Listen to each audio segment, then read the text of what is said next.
The ICI student chapter of MITS has emerged as an excellent initiative in providing a platform for students to qualify as good civil engineers. Here is yet another technical presentation on behalf of the initiative taken to encourage and engage students in other activities during this pandemic situation. You have probably heard of carbon dioxide emissions in the news regarding global warming.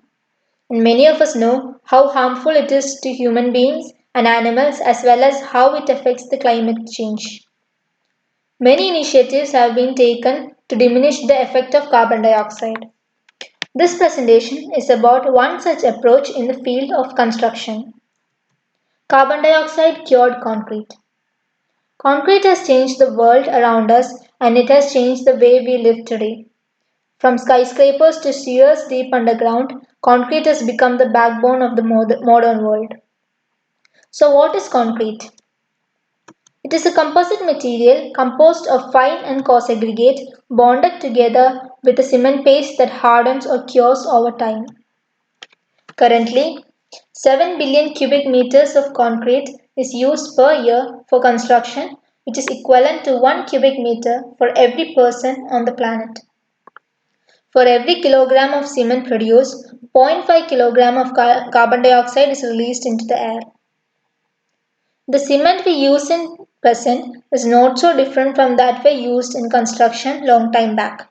What has changed is that today we use vastly greater quantities of that grey powder.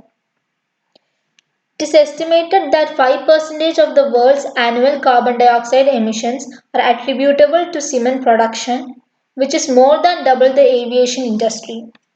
Also, unlike the electricity industry, which one day might be comprised of entirely clean, renewable energy, the chemistry of conventional cement dictates that the process will continue to produce huge amount of carbon dioxide. So why does concrete have a high carbon footprint? For this, we need to know how cement is made.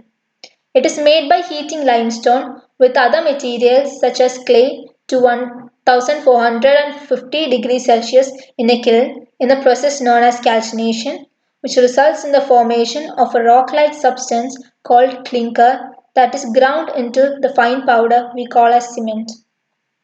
The heating of limestone results in the formation of lime or calcium oxide while releasing carbon dioxide.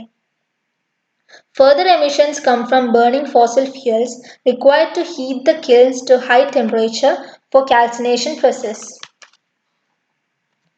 Carbon dioxide cured concrete uses captured carbon dioxide from various factories to use it as a curing agent in production of carbonated concrete products. This process is called curing carbonation. It is different from weathering carbonation that naturally occurs in concrete when it is exposed to atmospheric carbon dioxide.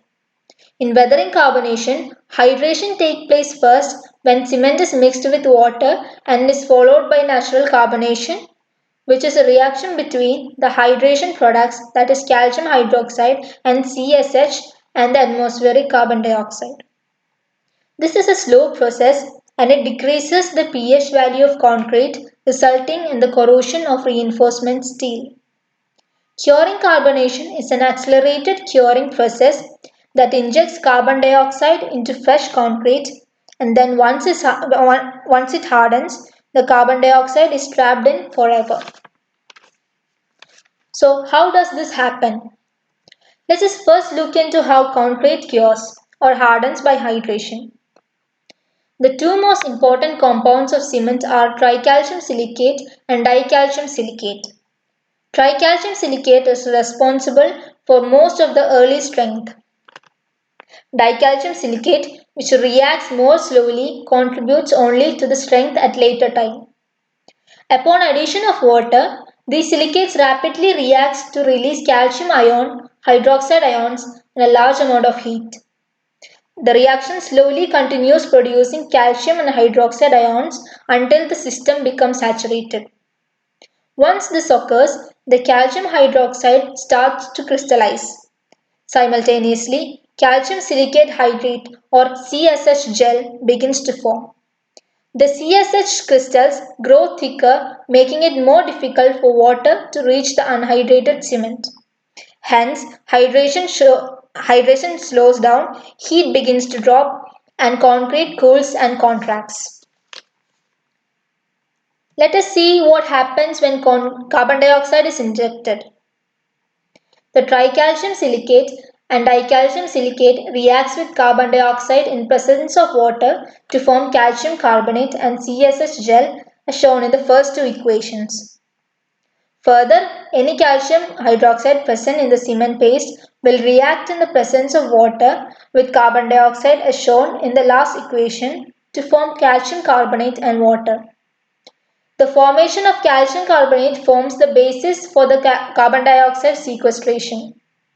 Since curing carbonation is a highly exothermic reaction, concrete is solidified at a much faster rate. Carbonated concrete can improve its performance with respect to achieving strength, durability, and stable dimension due to the near complete depletion of calcium hydroxide, which otherwise would have caused lack of durability in concrete. Now let us see how this process can be carried out industrially.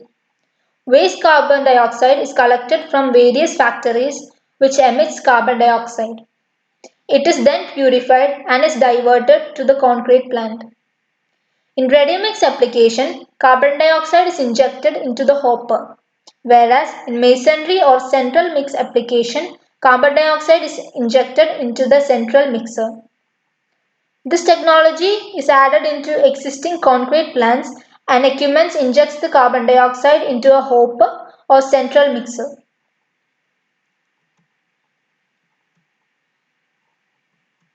Talking about the advantages, the main one is obviously that it reduces the carbon footprint.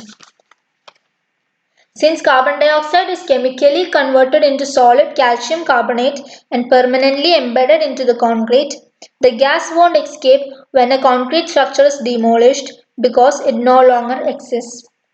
The injection of waste carbon dioxide into the concrete mixtures accelerates the hydration and strength development without affecting its fresh properties.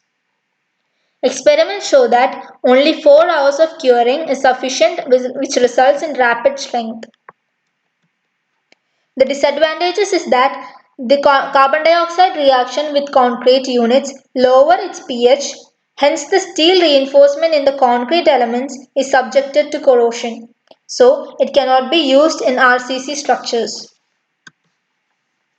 It finds its application in ready-mix and masonry. In ready-mix application, it improves the compressive strength which enables the producers to optimize their mix designs. It enables masonry producers to increase sales with the growing green building market. It is more suitable for concrete products such as blocks and cement boards. Now coming on to the conclusion. The carbon dioxide cured concrete is durable as regular concrete and is extremely effective in reducing the carbon footprint. The mineral calcium carbonate that is left in the concrete makes it stronger. The acceleration benefits is related to the uniformly distributed carbonation reaction products. Compared to steam curing, curing carbonation does not require any presetting period and thus can shorten the curing time. Thank you for listening.